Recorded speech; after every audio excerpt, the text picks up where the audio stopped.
యేసుక్రీస్తు నామమున అందరికీ శుభములు.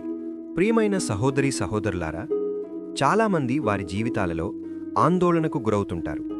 ఏమిటి అంటే, నా వల్ల అవదు, నేనేం చేయలేను, నేనొక్కడినే అని నువ్వనుకుంటున్నావేమో. అయితే ఈరోజు దేవుడు వాక్యము ద్వారా నీతో సూటిగా మాట్లాడుతున్నారు. నిర్గమకాండము 11:3. యెహోవా ప్రజల ఎడల ఐగుప్తీయులకు కటాక్షము కలుగజేసెను. అదిగాక ఐగుప్తు దేశములో మోషే అను మనుష్యుడు ఫరో సేవకుల దృష్టికిని ప్రజల దృష్టికిని మిక్కిలి గొప్పవాడాయను. ప్రియులారా, ఒకప్పుడు మోషేగారు కూడా పారిపోయినవాడే. తన్ను తాను తక్కువగా చూసుకున్నాడు.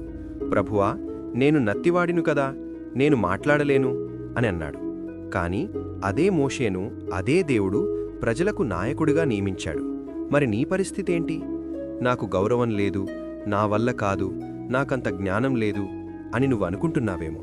అయితే గుర్తుపెట్టుకో, మోషేకు తోడుగా ఉన్న దేవుడు ఈరోజు నీకు కూడా తోడుగా ఉంటారు. ఈ వాక్యంలో ఒక గొప్ప సత్యముంది.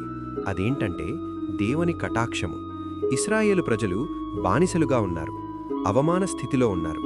కాని దేవుడు ఒక్క మాటతో వారికి కటాక్షము అనుగ్రహించాడు. అది వారి శక్తి కాదు, వారి ప్రతిభ కాదు, కేవలం దేవుని కృప.